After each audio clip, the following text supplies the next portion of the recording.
It's all Bards. Oh, what a mess. Welcome to the Barbecue, where the cast and creators of Oops All Bards grill each other about the most recent episode. I am your host and game master, Jillian Ashley Blair Ivy, although if you refer to me as anything by Jill, I'm assuming that I have jury duty. With me are our bards. Please introduce yourselves. Hi everyone, my name is Ashley Banks and I play Belle Cernomiel. Hi, I'm Russ Curry. I play Andra Carolhold. Hello, it's Bob Killian. I play Keylonian Stumps. Hiya, it's Anne, and I play Clarice Sourcloud. Hey, it's Tage, and I play Cretaceous Thunderthigh. Hey, it's me. It's Nate. People hear me talk enough. Hi, I'm Nate Runkle, and I produce this. And you hear me every once in a while say dumb things on this microphone. So Bards, episode 8. Very exciting. Still on the train. This episode, we recorded a couple of episodes at the same time, but we recorded this one fully remote. And the reason we did this fully remote was because in our last recording session, Ashley was sick, and Ashley joined us by Zoom, and everybody else sat at the table, and that became challenging for many reasons. And so this time around, it was Anne's turn to be sick, and so we decided rather than try to make it work a second time, we were all going to hop on Zoom. And Nate, I actually want to start with you. We had to do this last minute scramble. I ordered Anne a microphone at Target that she had to go pick up. We got everybody online. Everything worked. From your perspective, though, like, what is the difference now that we've done everybody together? We've done everybody together except for one person on Zoom, and we've done everything on Zoom. Like, what are the pluses and minuses, or what are the challenges or the benefits and boons that you're seeing while we're going through these different recording formats? So I think one of the benefits of doing it this way is that because everybody's recording locally their own audio, we can now cut out any kind of distracting noise or anything. So any edit is possible, essentially. Whereas, we are sometimes, when we're all in the same room, limited because, someone drop something while someone else is speaking and we can't edit it out. Hits the mic stand. Right. Exactly. Yes. For listeners who are always curious what the phantom tone is that it comes through every once in a while, it's usually somebody bumped their boom mic and the spring goes boom. And for the most part, I try to edit it out. But if someone's in the middle of, a key piece of information, I can't cut around it. So you'll still kind of hear it in the background. Whereas with this, I can dump everybody and just focus. I mean, like, this is like, I can Frankenstein all this together. I can move people's entire conversations around and stuff like that. But the challenge, as I'm sure everyone has learned, well, maybe not everybody. And I don't know. I don't want to presume that all of the listeners went through a global pandemic like I did, but I went through a global pandemic a few years ago, and I had to use Zoom a lot. And one of the challenges is you don't get the same kind of flow in a conversation as you do anywhere else, because especially now that we all know how Zoom works, early on it was a lot of overtalk and you couldn't hear anybody and nobody comes through. But now it's like everybody's just waiting for someone to talk and afraid to talk, right? And I'm somebody who hosts a podcast and I do all of my interviews over Zoom. So like I've got it down to a science of how to sit back when I need to sit back. And also, like, silence isn't a bad thing. You can take that moment to kind of, let things recollect, and then the editor goes and takes care of it, which in this case is me. But for the most part, Zoom takes a lot of the kind of personality out of a conversation. So it's a challenge. It's definitely a challenge. But from an editing standpoint, oh my God, it's the best. I definitely noticed when listening back to this recording, because you and I listened back to these recordings several times. Listening back to this recording, that it didn't seem quite as lively because we didn't have. There wasn't the energy at the table. People were largely on mute, so we weren't getting a lot of laughter, a lot of interaction, sidebar conversations, that sort of thing. So I agree with you. It's definitely easier for me to be able to leave you a note, be like, hey, cut this part out where like Ross talked over Ashley or Ashley talked over Ross. Sorry, guys, not to bully you. That's just often the ones who are you're the back of table energy that we've talked about before. Not to pick on you, but it's Not to pick usually on you. you. Back of the class energy. Well, at the very least, it's usually my husband. But yeah, like it's a lot easier to make that sort of edit, but it is we definitely miss out on something by recording it in this. We're not recording totally dry in a studio, but it is a drier style of recording that we're doing. Can I just observe briefly? Yeah. Like, you're using the word easier, both of you, and you're insane. Like, there's no version of editing. Like, I understand that you are trying to put things in relative terms, but like, Yes. the notion of easy is like, in my world as teacher world, being a lower school PE teacher, right? Okay. Like, you don't need to really lesson plan. You can just bring the parachute out when you don't want to think. Mhm. Right? When we're talking about the amount of editing that goes into listening to everybody's individual track and then figuring out which moments need to come from which of the two recorded versions of it, and then parsing out silence and how long to leave it when people are like, you're describing an insane amount of work. I hope you document it, Nate, just for posterity. Maybe I will. I'd say maybe there's a little behind the scenes. Maybe there's a barbecue, which is just me cursing all of you for 2.5 weeks. No, Yeah. but when I say easy, it's comparatively, because I'm like trying to cut around things, like including like weird, like sometimes breath, like inhales get picked up on multiple mics, and like that's like. So like, even if I'm trying to match the edit and I can match the edit on your recording, I still have this issue of the bleed over from the person who was sitting next to you. So it is easy. I guess I should be using the signifier there. I think we both said easier. Yeah. I might have said easy. But again, it's completely comparatively. Yeah. Well, I know this is inside baseball, but like, just even as we're recording this particular barbecue, I am having the experience of seeing my own inhales recorded and having that little tacit meter like nearly max out when I breathe too deeply. Oh, Nate, I'm so sorry. Well, here's the thing, though. You also play a character where that's part of the personality, so it's easy to just leave it in a lot of times. So really, Anne, it's harder when we do the barbecue episodes with you. Yes. But Anne, while we're talking about you and your voice, you didn't have much of one when we did this run of episodes. And so we've already seen like Clarice's kind of standard vocal fry, which you say right off the bat in episode 1 is an affectation, but it's the affectation that everybody knows. Like that's your daily voice, basically. And then you have your unaffected voice, which we got to see in, I think, episode 3 or 4 when we were in our zone of truth.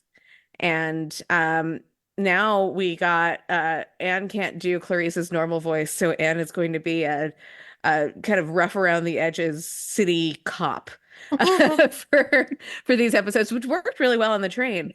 So just talk to us a little bit about like understanding that there were actual physical limitations for you. Like how did that happen? Yeah, I mean, it was like 2 minutes before the call, honestly.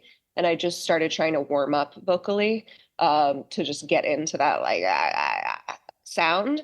And I don't know if we're going to have to edit this out for just like a gross out factor. So like listeners, you may need to skip ahead, Nate, insert amount of time here.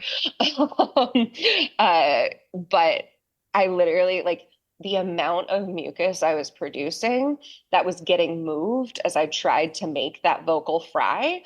I could hear like wet sounds of moving mucus in a way that made me uncomfortable without a microphone.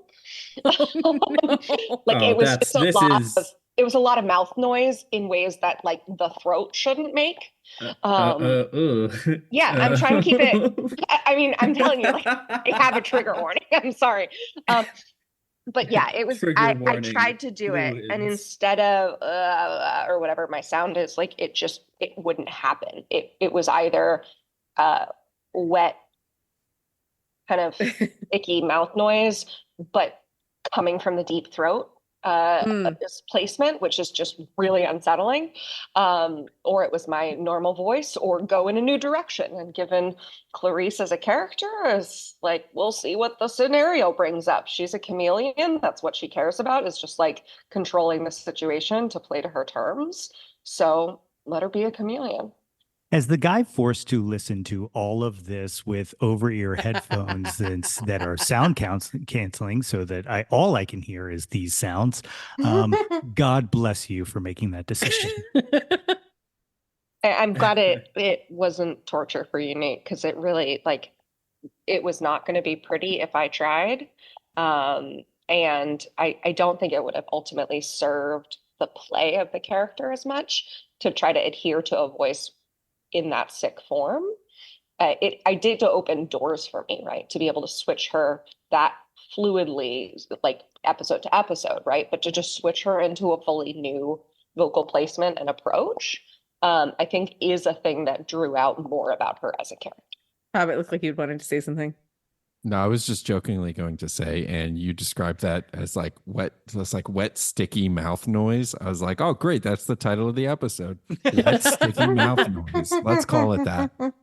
You know, we've not been giving names to the barbecue episodes, but maybe we'll need to start doing that when we pick up for season 2. So we get Clarice the cop here, and I would just like to note for our listeners that does not necessarily mean that we, the cast and creators of Oops All Bards, are pro cop. This is just all an Clarices are archetype. bastards. This is just an archetype that worked in the setting, and worked with what Anne's limitations were, but also worked for the setting because we were kind of in a caper at this point.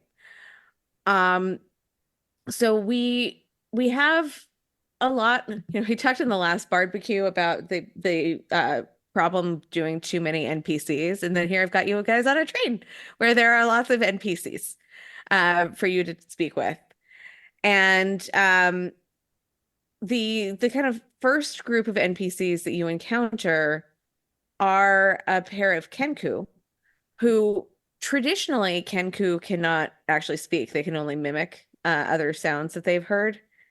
And the rules on that have changed over the last couple of years. I have a Kenku bard that I play in a different campaign. And when we rolled up that character, Kenku could not speak. They could only mimic. And at some point that changed. And it was like, well, I'm not changing the way that I play this character. And I love that limitation for Kenku. So I kept it as far as we were doing here. Even though, and again, I am so sorry, listeners, because I had to sing. I didn't have to sing, but I did sing a line of Four Non Blancs, What's Up for you in that session. I see Ross wincing. This is one of Ross's least favorite songs. I happen to really love this song. But all of which is to say, there are certain limitations that are built into D&D, like the way that you build your characters, the way that the spells work, the way that the weaponry works. And here we also have the limitations of the physical space. I see Bob in the comments saying, shame on you, Ross. It's a great song. I agree, Bob. Thank you. But also, if we get copyrighted by them for just mentioning that or like trying to sing it, how funny will Ross's vindication be? We're not going to. This definitely falls into fair highly doubt use. that. Yeah. I will say YouTube might put a copyright tag on it that is just you can't monetize it. They are really quick. They do that sometimes. Well, if we can't monetize this one episode, I think we'll be okay. Yeah. But yeah, so what I was trying to ask is we have all of these limitations in D&D in terms of how you can build your character and how spells work and whether you can stack different boons that you get throughout the game. And here we also have the limitation, like the physical limitation of the train, which we started a couple of episodes and continues through this one. How did it feel to all of you to be in a playing space where like your ability to walk down the aisle might be impeded by one of your fellow players. And your ability to move between rooms might like there's a potential that your rooms between cars, there's potential that you could take damage between them. Like how are these limits working for you? I didn't mind them one bit. Going into I think we talked about this a few episodes ago on Barbecue. Going into this, I was so excited. The train is a classic trope, and it's a classic trope for a reason, because you get a fairly confined space, kind of like a haunted house type of situation, where there are designated subspaces that can each have their own personality. Because there's going to be a dining car, a lounge car, a passenger car, a freight car, a luggage car. So, but you are still confined by the overall structure of the train. It's not just an open setup. So those little mechanical things like squeezing past aisles, that was, frankly, I didn't think about them. I was just like, oh, what's the next car? It's the kitchen car. Great. Yeah. I thought of it like a game of Clue. Yeah, I just would second that. And for me, it's also that creativity is in your response to the constraints, right? Like I think you just as like people who do storage solutions for like tiny homes or sailboats have to be much more creative in their way of rethinking and resetting and just like engaging with limitations. I find as a player that the more ways you constrain me, the more interesting the choice ends up being, at least for me. But to go outside even of our particular game, but thinking about tabletop role-playing games in general, there's a lot of talk about, and appropriate to talk about when we're doing the train episode, but railroad versus sandbox. And and railroad is not, it's used disparagingly. There's a whole debate to be had about that. But even a sandbox has borders around it.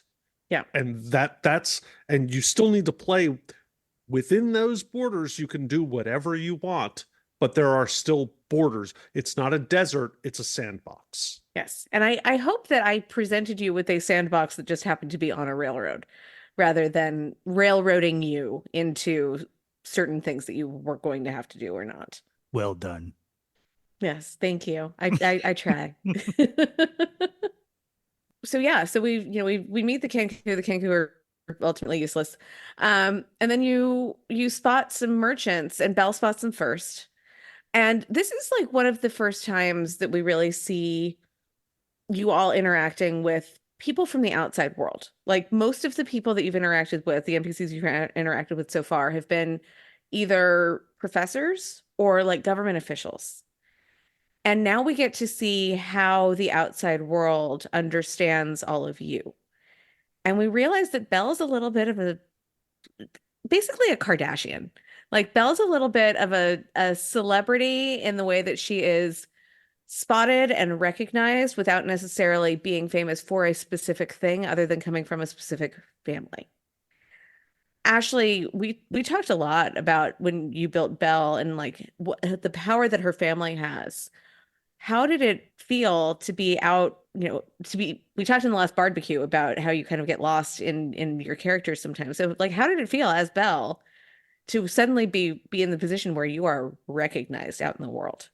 Yeah, I think so. It's funny you should mention like me being in the character, because that is a moment where like Belle and my experiences are very, very different, right? So I had to play as somebody who not only gets this attention, but is used to it and also returns it in kind and just like has, I think she's a fun foil to Clarice, where both of their families are very powerful, but Clarice is coming from a background of working in the shadows, whereas Belle's family is coming from a sort of standing in the spotlight position. And that's not something that I'm frequently in. Turns out I don't have people asking me for my autograph on the street. You don't? Well, the I show's think, only just come out, so Well, I and know. we are an audio only medium. Yes. I think it's a grave mistake on most people's parts, but it is true nonetheless. And so just like having that sort of like easy likability was tricky for me because like I knew I needed to be really likable, but how do you play really likable in a way that comes across as genuine? Hmm. So I found myself really struggling with that. Well, I think that your fans on board were more than happy to with the way that you handled that attention. And hopefully our fans listening at home will also give me grace. Yes. So also on the train car, we had Keylonian trying to calm everybody, all of these passengers who the train had stopped abruptly. Now the train was moving again. There's been no announcements, no broadcasts. Nobody knows what the hell is going on. And Cretaceous, not Cretaceous, Keylonian is a he's not a College of Eloquence bard. So normally like the inspiring speeches are not really his thing. But Bob, you rolled really high. You gave an inspiring speech and you also managed to ask people like if they see any porters to not trust them and to let you know. How did it feel to be in this position where you were also interacting with people outside of the zones that we'd already established in the last several episodes? Yeah, Keylonian's charisma is pretty high. I think I've mentioned before that I wasn't playing that very well. I feel like at first I was easing into that. But yeah, I don't think that Keylonian is trying to make an inspiring speech so much as he is trying to put people at ease. And I think that that's something that's more his motivation. And that was sort of an opportunity to do that. And I'm glad that we were able to use Keylonian's charisma in this situation because that's exactly how he wants to solve conflicts, is making everybody feel better and, addressing everyone's concerns and trying to find the nonviolent solution. Yeah, and you did. I'd like to cut over to we had a little heart-to-heart moment between Cretaceous and Gideon. So, when the rest of the party left to kind of continue exploring the train, it was decided that Cretaceous would stay back basically to protect Gideon. Angel also stayed back with the two of you for her own safety. And then you have this heart-to-heart with Gideon where you talk about how you're heading back to see your family to basically do the one thing that you never wanted to do, which is to join them, to join the fight. And Gideon acknowledges that you were never particularly a fighter.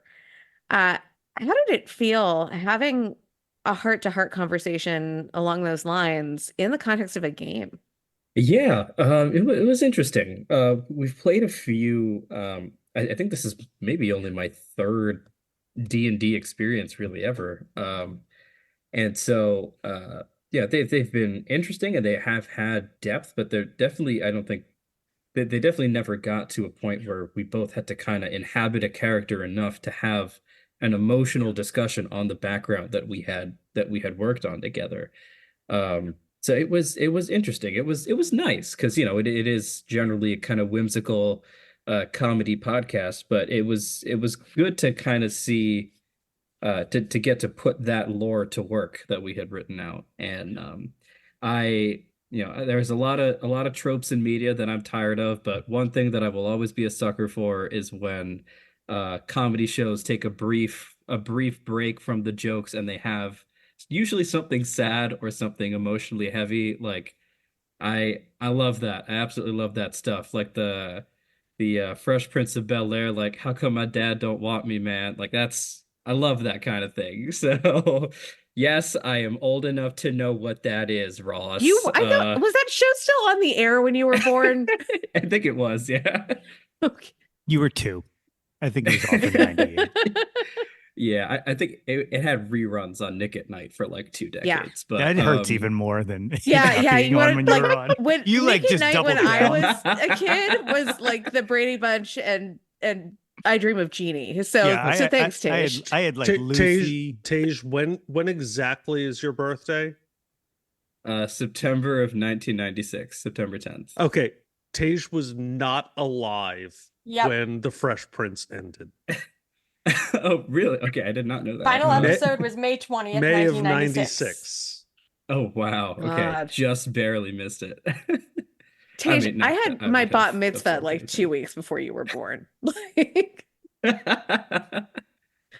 anyway. Just I had a about police record by the time you were born, sir. I feel like that's going to be a separate barbecue It's half, episode. half joke. Half joke. Yeah. Yeah, anyway. So Tage, just to go back, you were talking about like the very special episode, sort of Mhm.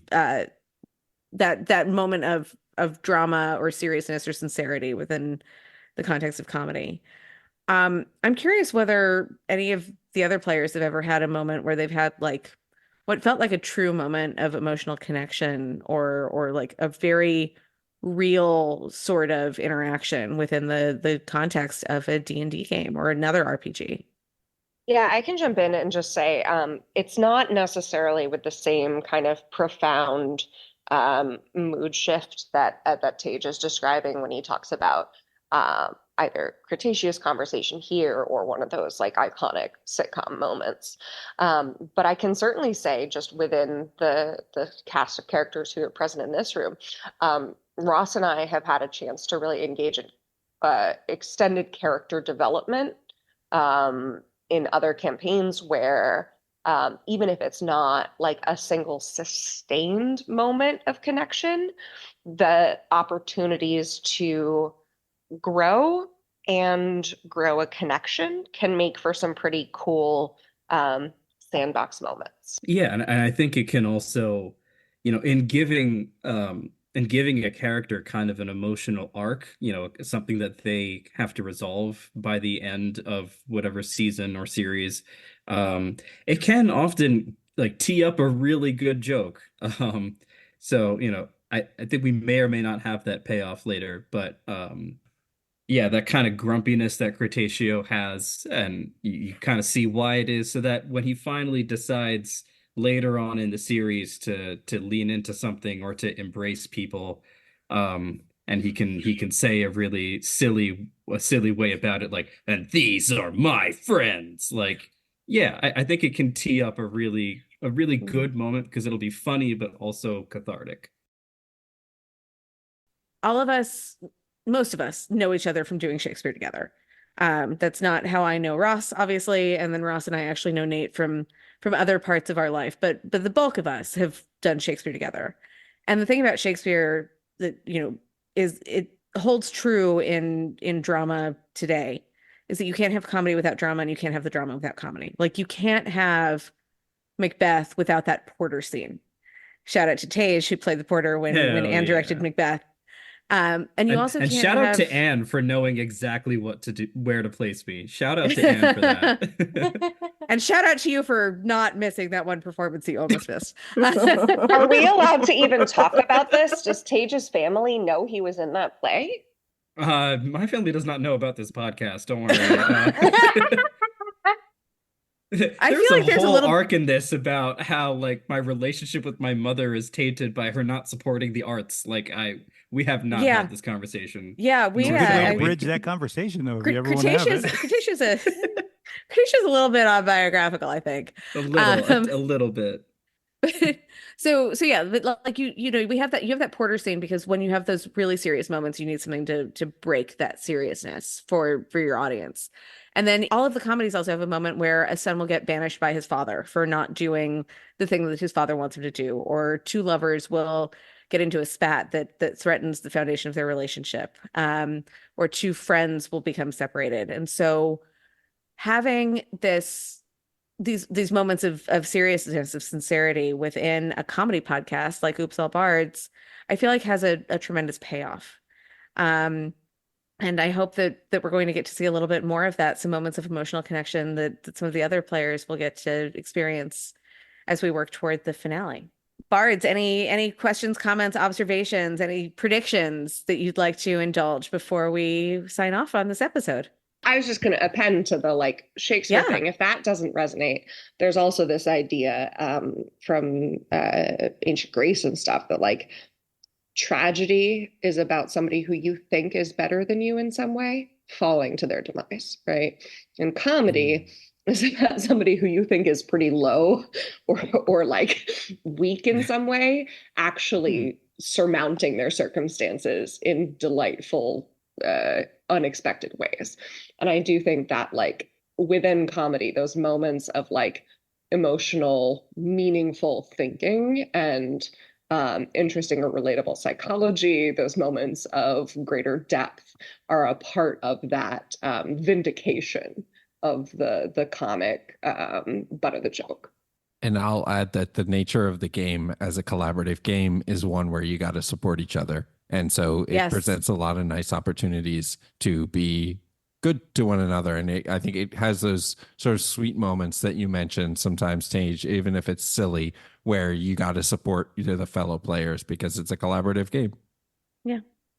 I've seen people like work out interpersonal shit on like while they're playing their RPG. Like their characters have worked out something that has helped whatever was going on away from the table also kind of progress. So there's something that is, in supporting each other as game players can also lead to better outcomes otherwise.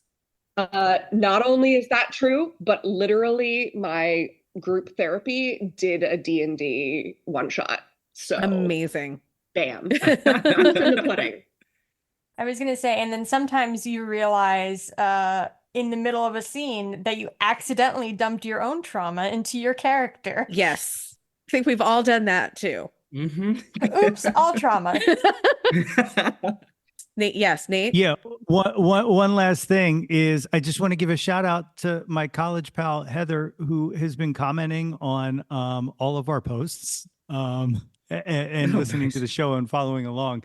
And I just want to say, I'm glad she stuck along watching the show because I don't know if the other bards happen to see this, but in Ruckus's farewell episode, she was like, if Ruckus doesn't come back, I'm leaving. And I was like, oh, womp womp. Bad news. Yeah. So that's the difference between just playing a home game and playing for the podcast is that not only do we have to be mindful of our relationships with each other as players and as characters, but we have to be mindful of the relationships that our listeners are forming with our characters. So there's a whole other layer to that too. But thanks, Heather, for sticking with us. Yes, I'm glad you stuck around. Thanks, Heather, for sticking with us. All right, we're gonna go ahead and call it there.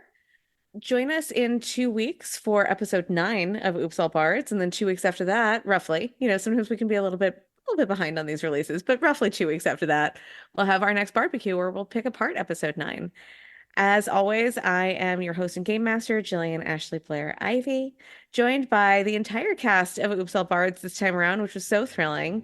Thank you all for listening, and we'll see you soon. Oops All Bards is created, GM'd, and directed by Jillian Ashley Blair Ivy. This episode was produced, edited, and sound designed by Nate Runkle. Oops All Bards stars Ashley Banks as Belle Sternamiel, Ann Coleman as Clarice Sauercloud, Ross Curry as Andra Carohold, Tage Sinha Das as Cretaceous Thunderthigh, and Bob Killian as Colonian Stumps. The Oops All Bards theme song is by Bob Killian, with additional lyrics by Jillian Ashley Blair Ivy. Oops All Bards is executive produced by The Porch Room. We are part of the Porch Room Network on Spreaker Prime. For more information, visit oopsallbards.com.